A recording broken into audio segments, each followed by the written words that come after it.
war is hell. And Advance Wars is pretty fun.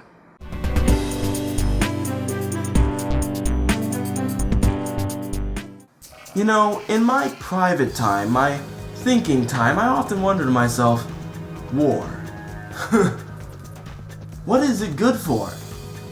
A lot of fun on the Game Boy Advance and the Nintendo DS handheld systems. That's what I would say, because Advance Wars is one of my favorite franchises of all time. Now, Advance Wars isn't really about you as a player. You're just a strategic advisor. The people who are really out there getting things done are the commanding officers. So, to celebrate the launch of Advance Wars on the Wii U Virtual Console in North America and Europe, I compiled a list of my top 10 commanding officers.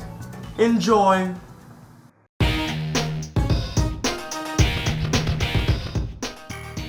Andy is the first playable C.O. in the franchise and by far the easiest to love.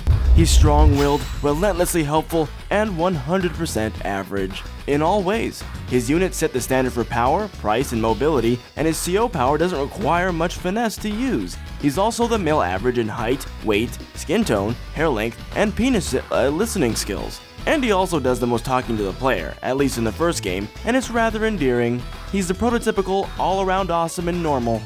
Except for his wrench obsession, not sure what's going on there.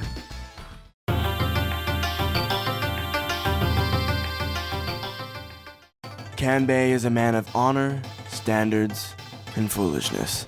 As the Emperor of Yellow Comet, it's a tad strange that he's relegated to a comic relief character. You'd think an Emperor would be a very wise and thoughtful man, but not Kambei. I'd say his sole existence boils down to fathering Sonia and giving her a giant army with which to actually accomplish things.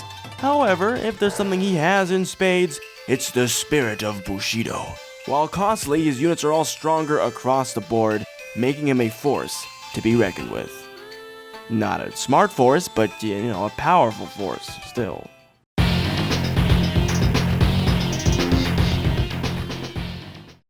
Hawk. Machiavellian in nature and ruthless in battle. And in bed. I'd say Hawk is the first true villain of the Advance Wars franchise. Where Sturm represents a generic masked evil and a cause for conflict, Hawk is an agent of chaos, misery, and destruction. Fortunately, his prepared and tactically devious nature causes his C.O. power gauge to charge slower than everyone else's. To offset this, he'll throw masses of units at you, boldly risking harm to force an untimely retreat. When his Black Storm finally comes, draining your unit's life for his own, you'll find the tables to be very much turned.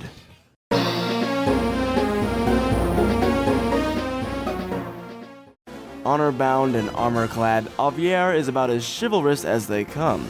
He's a bit out of his element though, considering this game takes place in an age of guns and planes and plumbing. And besides, that plate armor wouldn't do much good against a frickin' tank shell, but hey, I've got a soft spot for him. He's sort of a Monty Python-esque rendition of an Advance Wars character, ever goofy in his antiquated ways. He's also ridiculously overpowered on any map with comm towers. Just call him Leonardo, cause this guy's a turtle. And is loosely based on the Renaissance period.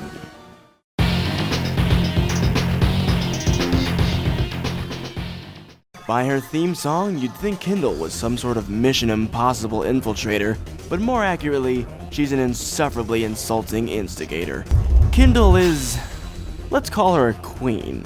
Her opinion of herself on a bad day is still so high, if it were an airplane it'd freeze over and crash back down to Earth, and even as it did, you'd still feel inadequate standing next to her. Kendall's accustomed to a certain quality of life over there at Black Hole, both in status and in accommodations. As such, she excels in the city and uses her urban savvy to wreak havoc on anyone deemed unworthy to share her oxygen.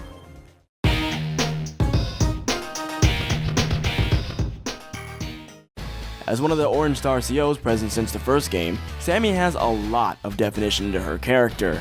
She doesn't take crap from anyone, but she will forgive a minor transgression from the other friendly C.O.s. Firm, but understanding. I guess you could say she's a people person, which is fitting because her specialty is infantry. Sammy might as well be a necromancer, cause her masses of infantry hurt and slow like a horde of zombies. Still, in the first game, she was underpowered. But in later editions, her super CO power grants her infantry conditionless one-day capture, making her a master of the Ninja HQ cap comeback. Very sneaky, sis.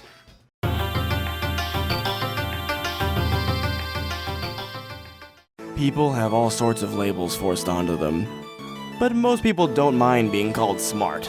I would call Sonia smart. She's the daughter of Kambei, as I mentioned earlier, and is the calm and reserved to Grimm's boisterous and inane. Her investigations in the original game, during which time she was probably like 10, led to the preservation of Cosmoland. Research gives her wider vision, renders her enemies' defenses useless, and grants her first strike with her superpower. Sonia's style is all about manipulating the expectations of opponents to create favorable opportunities. If only she didn't have such bad luck.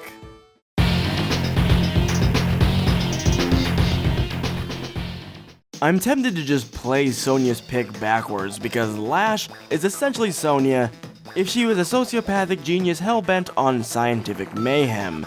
For the wars and advanced wars to advance, someone's gotta develop the technology, right? While Sonia figures out how to stop conflict, Lash builds the tech required to start it. Lash and her frotastic hair treat the battlefield like a playground and her opponents like little dollies. I wouldn't say she's deranged, but she certainly doesn't put much value into human life. She does put a lot of value into put-downs though, and again, I'm a fan of terrain-based tactics, so I accept her in her insane state with open arms.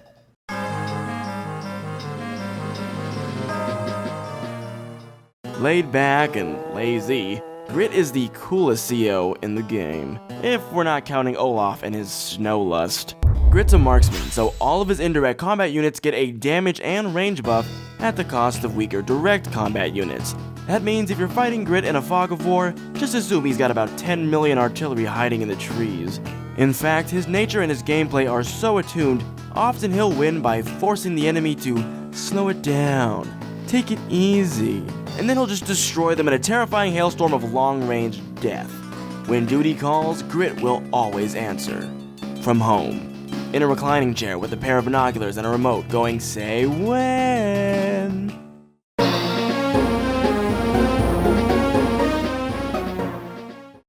Jess's music is the anthem to Advance Wars for me. I've played her more than any CO in the entire game. As is customary with Green Earth, Jess picked a particular element to specialize in. Earth. She excels in vehicular ground combat, which happens to be my favorite part of the game. Fancy that. That said, she is a tad nondescript in her personality. Well, aside from being a badass, if you can call that a personality trait, yes, I would say that's a personality trait. Jess really isn't into words either, more so into tanks. I mean, she straight up carries a frickin' tank round with her, over her shoulder, casually, like it's no big deal. That's a pretty big deal, I would say. And with her, I round out my list. But the battle isn't over yet. In true Advance Wars fashion, I've got one more trick up my sleeve. So let's take a quick trip across the pond and up a mountain.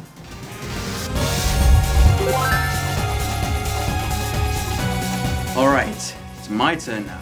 Todd picked some pretty cool C.O.s, some that I probably would have chosen, but there's a disturbing lack of Blue Moon on this list, and well, I'm here to change that. So you better bundle up warm, cause I'm about to cast a blizzard, or something.